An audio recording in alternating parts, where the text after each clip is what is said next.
Here are 5 bold predictions for the 2028 presidential election.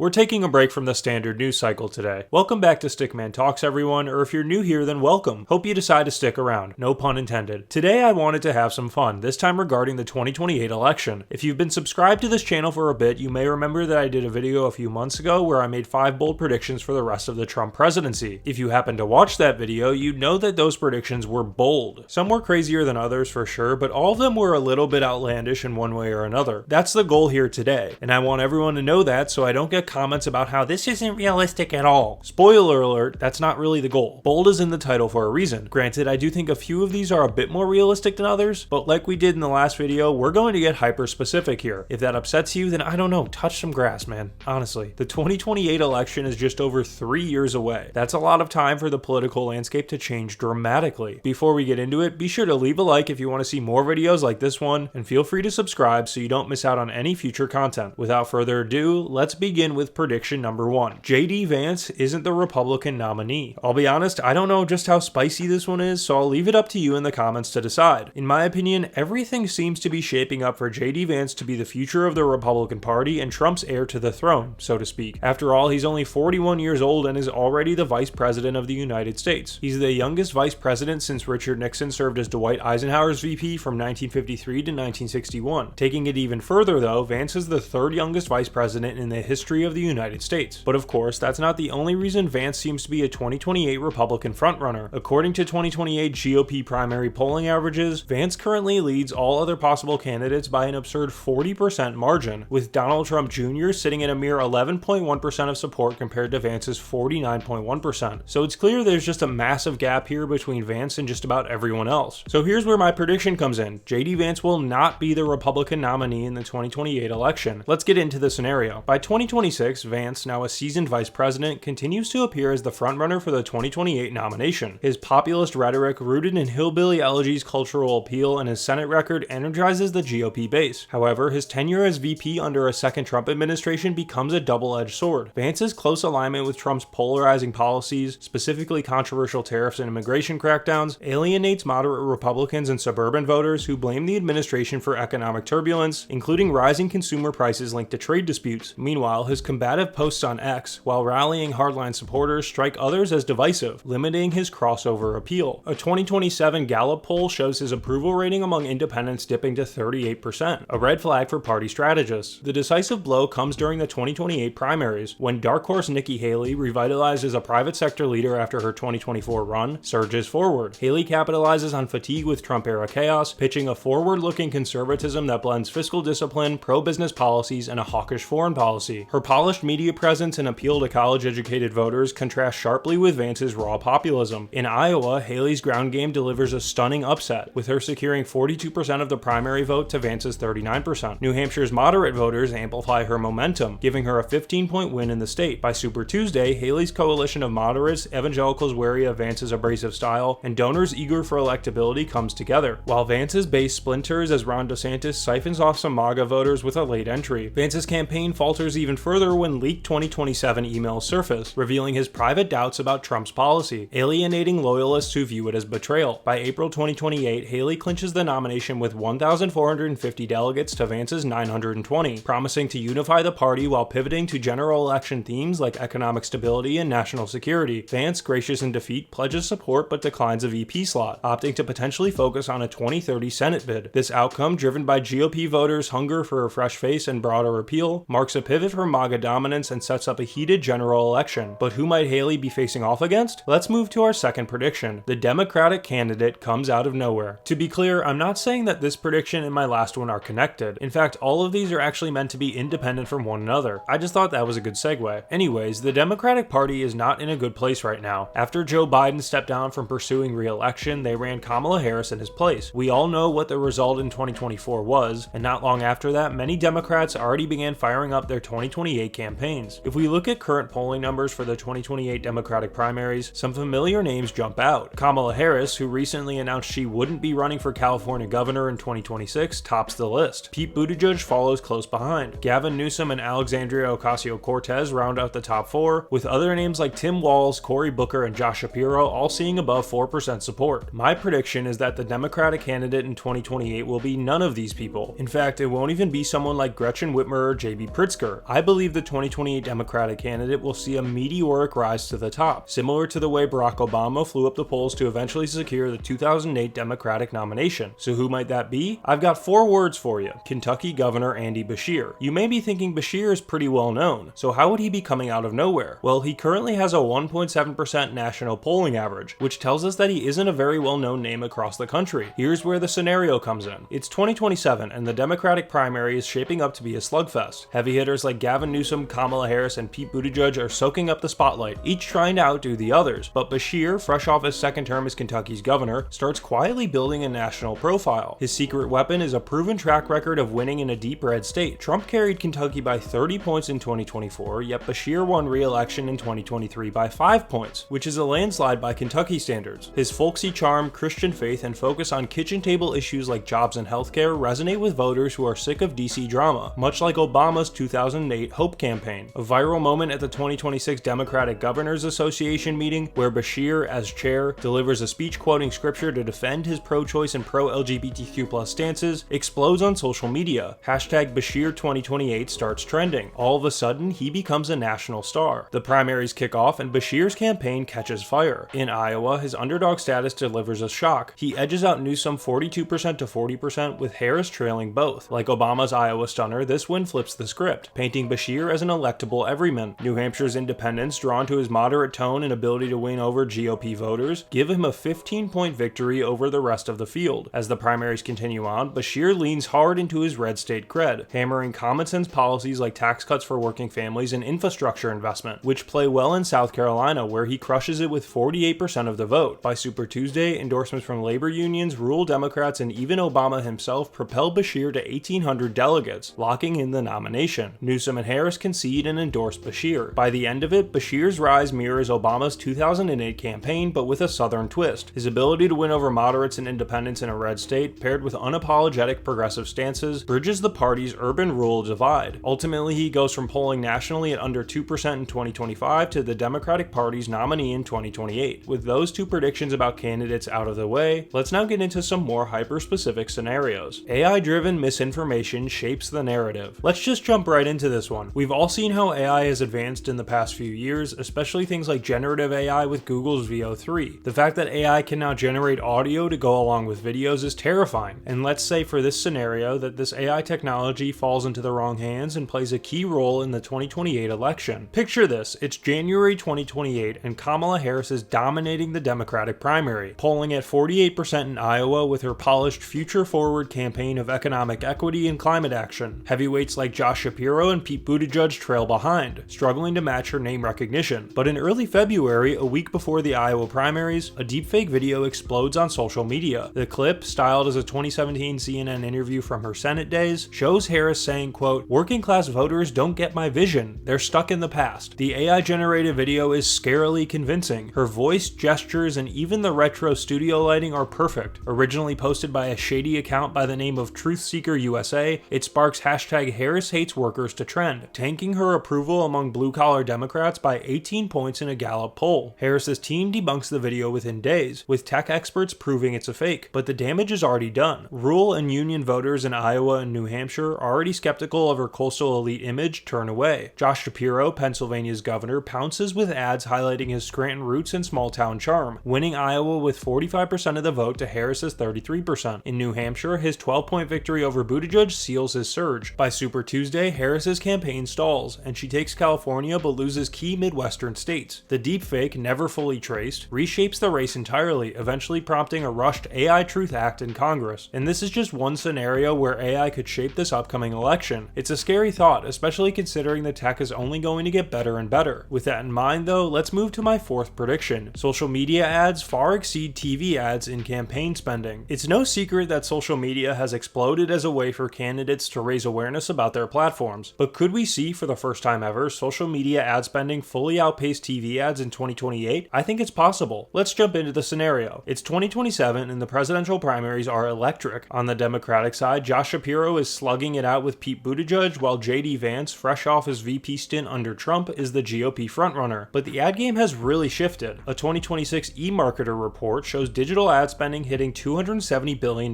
per year, with TikTok, Instagram, and YouTube leading the charge, growing 22% year over year. Meanwhile, TV ads have cratered to $40 billion a year, down 4% annually as streaming continues to dominate. Campaigns begin to adapt. Shapiro's team, taking on a social media-centric approach, pours 70% of their $1.1 billion budget into social media, crafting hyper-targeted ads for swing state voters. Meanwhile, Vance's campaign leads on TV ads, spending $500 million on Fox News and OAN spots that only hit 1.2 million households each. This social media blitz rewrites the primaries entirely. Enter Andy Beshear. His Instagram Reels resonate with rural and suburban voters, pulling a 2028 Iowa upset despite Shapiro's social media approach. Beshear takes the state by 44% of the vote to Shapiro's 40%, with Buttigieg all the way down at 16%. Meanwhile, on the GOP side, Vance's TV-heavy strategy flops with younger voters. His ads preaching tariffs and immigration crackdowns feel out of touch. Brian Kemp, Georgia's governor, counters with snappy YouTube shorts and TikTok duets hyping tax cuts, stealing young conservatives and winning New Hampshire 48% to Vance's 35%. By Super Tuesday, Beshear's Instagram Live Q&As and YouTube town halls propel him to the Democratic nomination. Meanwhile, Kemp's social media edge, including a viral Reels series with small business owners, nets him the majority of GOP delegates. The general election becomes a digital showdown, and TV ads are officially relics of the past. I recognize in the scenario that these numbers probably weren't the most realistic, but I did this in a more exaggerated way to show just how much social media ad spending could matter in the upcoming 2028 election. In reality, most campaigns will probably take a much more balanced approach, as you can reach a variety of voter bases through all types of ads. I don't legitimately think Vance is going to spend the vast majority of his campaign budget on TV ads, but you never know, there might be some campaign that makes that mistake. Regardless, I think there's a real chance that social media ad spending really dominates this upcoming election. We'll just have to wait and see though. With that out of the way, let's move to the final prediction of today's video. Some major turmoil comes before 2028. This one kind of got added in at the last minute, and I'll be the first person to admit that it may not be the most bold prediction, but I do think it needs to be talked about. Given everything we've seen in the last few weeks with gerrymandering battles between Texas and California, Trump bringing the National Guard into Washington, D.C. and threatening to bring it into cities like New York and Chicago, and the Pentagon reportedly considering the creation of a military reaction force that would be used to quell social unrest, I think it's safe to say we're in pretty uncharted territory here when it comes to election season. I'm not trying to fearmonger here, nor am I trying to say we're doomed, because I truly don't believe we are. But I do believe there will be some major turmoil coming before the 2028 election, possibly beginning as soon as next year when midterm elections start up. Even though I said I'd be getting hyper specific with each of these predictions, that won't be the case here. That may seem like a cop-out to some of you, but to me, I just don't think it's a very good idea to speculate about civil unrest and political turmoil on US soil. To sum it up though, my final prediction is that there will be some major political turmoil on US soil in the build-up to the 2028 election. That may not seem very bold given what we've endured over the past few years, but hey, it's what I'm going with. I guess the boldness of the prediction depends on just how severe the turmoil is, but that's basically impossible to say right now. Maybe everything ends up fine and it all goes over smoothly and we're all one big happy country again. Now that would be a bold prediction. Anyways, that's all I've got for today's video. If you enjoyed or learned something new, please feel free to like and subscribe. More videos coming soon. Additionally, if you'd like to learn more about anything I talked about today, feel free to check out my sources in the description down below. There aren't as many as my other videos given that this one was largely ideas from my own head, but the sources are there if you're curious. Sorry I ended this video on kind of a sad note. To make it up to you, here's a cookie. Take it, it's yours. You can even have 2 if you want. I'm not giving you 3 though, that's too much sugar. Thanks so much for watching and for all your continued support. Hope I see you next time. Take care.